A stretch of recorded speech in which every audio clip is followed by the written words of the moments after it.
is now recognized for 5 minutes. Madam Secretary, would you like to answer the final question so that the record is clear on your position regarding the debt ceiling date? Regarding the debt ceiling date. Based on the questioning from the previous colleague. Yes, my very first letter to Congress indicated that while we had confidence that we could pay the government's bills until early June, but that highlighted that we were concerned that we might not after early June. We waited. There's considerable uncertainty about what our resources will be months ahead. It was critical to see what incoming tax revenue was. Once we saw that, we realized that early June was an even more serious problem than we indicated. And in several letters, I highlighted that June 1st, that we felt our resources would expire in early June, possibly as early as June 1st. Thank you. Our final letter I just wanted to give you an opportunity to June 5th, clear the record. which is awfully close to June 1st. Thank you. And to be clear, it was all because of a self-inflicted manufactured debt limit crisis that my Republican colleagues caused, which had Democrats not delivered the votes in the House, would have caused a default, causing our economy to spiral out of control across the U.S., globally, and affect millions of jobs. Now, at the same time, we also have heard from my colleagues who've demanded more for fiscal austerity and a balanced budget. Now, as if without a second thought for their vigorous push for the government to tighten its belt, here we go again with another round of ill-advised cuts to vital revenue. House Republican tax cut scam will cost the United States taxpayers upwards of $1.1 trillion. I find that outrageous.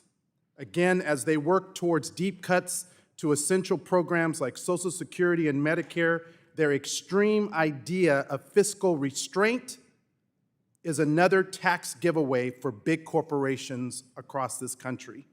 Now, House Democrats and President Biden have fought hard to protect American workers and ensure we lead the clean energy transition into the 21st century, yet and still the House GOP are siding with their wealthy backers and the fossil fuel industry.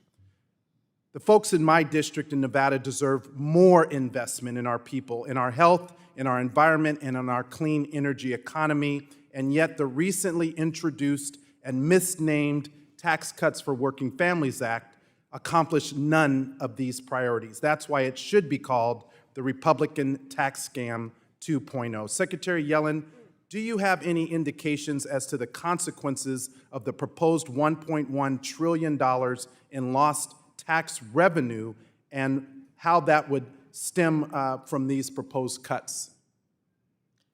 The ones that are now under consideration. Correct. Well, they would benefit wealthy individuals and corporations and do nothing for working families. And is it paid for? no, it's And so that no, will it's add not to the paid debt, for, and correct? of course, it would exacerbate And the so they debt. will then have to pay interest on the debt yes. for tax cuts for the very wealthy while balancing the budget on the backs of working people that I represent. Yes. Additionally, could you discuss the macroeconomic cost associated with stripping away the recently passed tax incentives for clean energy production and clean energy vehicles with a specific focus on the harm to American domestic manufacturing in the green technology sector? We have seen a renaissance in manufacturing in the United States as a consequence of the Inflation Reduction Act. There is tremendous investment that is taking place in our clean energy economy. It's creating good jobs all across the country, and not just on the coast, but in parts of the country that really have seen a decline in manufacturing jobs, and it would have a very harmful effect. All I'll say in closing is the American people are watching. They're very smart. They know that the Republicans are not for fiscal austerity, not when they're giving tax cuts to the very wealthy Gentleman's on time the has backs of expired. working Americans.